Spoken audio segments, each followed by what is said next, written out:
पर रोटी उतर चुकी है, उस घर के तवे को किसी को नहीं दिया जाता। क्यों? क्योंकि घर में जो बच्चे हैं वो बीमार के बीमार बने ही रहते हैं, वो कभी स्वस्थ नहीं हो सकते, कभी नहीं हो सकते। अगर एक बच्चा बीमार है तो दूसरा ठीक होगा, दूसरा बीमार है तो तीसरा ठीक होगा, तीसरा है तो चौथा बीमार पड़ेगा, ये निश्चित। दो चीजें चलित में किसी को नहीं दी जाती, एक तवा, दूसरे नंबर की कढ़ाई। घर में जो कढ़ाई होती है जिसमें आप सब्जी बना ली है, कोई सामग्री तल ली आपने, पूड़ी बना ली, कोई सब्जी बना ली, कोई हलवा बना लिया, सीरा बना लिया, कोई पदार्थ बना लिया। कोरी कढ़ाई है ना, आपकी मर्जी पड़े उसको दे दो, चले। कोरी कढ़ाई है ना, आप किसी को भी दे सकते हो। पर जिस कढ़ाई में आपने भोजन का निर्माण कर लिया है, जिस कढ़ाई में आपने कभी भी एक बार भी अगर कुछ बना लिया है, तो वो किसी को गिफ्ट में या किसी को दान में या किसी को दी नहीं जाती। नहीं तो उस घर के अंदर 1 रुपया कमाओ, 1.25 रुपये खर्च वाला काम चलता है। घर में कभी पैसा टिक ही नहीं सकता, वो जिंदगी भर कितना भी प्रयास है,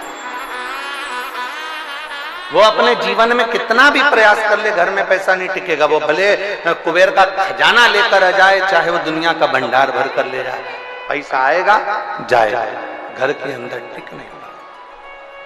दो चीजें चलित में दी नहीं जाती। आपको बोलना है कौन कौन सी चीजें हैं। पहले नंबर की तवा, दूसरे नंबर की, हमारे यहाँ ये दो चीजें दी नहीं जाती, हम इसको देते नहीं। देना नहीं। हाँ, यदि वो कोरी है,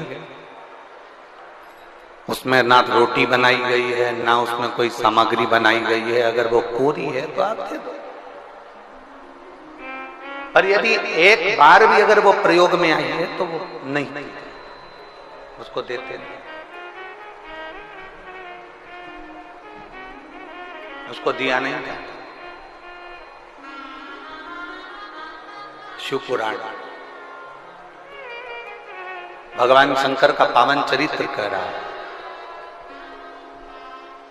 पशुपति व्रत करने वाली माताओं के चित्त वृत्ति में ये बात बैठना चाहिए, चाहे भाई पशुपति व्रत कर रहे हो, बेटे कर रहे हो, माताएं कर रही हो, बच्चे कर रहे हो, उनके बुद्धि में ये बात बैठना चाहिए कि सुबह के समय जाकर आप भगवान की पूजन करो, अर्चना करो, आरती करो, मना नहीं है। पर शाम के समय पर 6 दिए के सिवाय एक बत्ती भी मंदिर के अंदर थाली के अंदर रखकर नहीं जाती आरती उतारने के लिए। अगर तुम्हें आरती उतारना है तो साथ में छोटा सा कपूर का टुकड़ा अपनी आरती की थाली में लेकर चले जाओ, पर बाती और दिया नहीं जाए।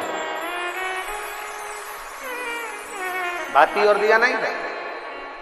वैसे तो आप लोग लेकर नहीं गए हो, मुझे विश्वास है कि आप लोग लेकर नहीं गए,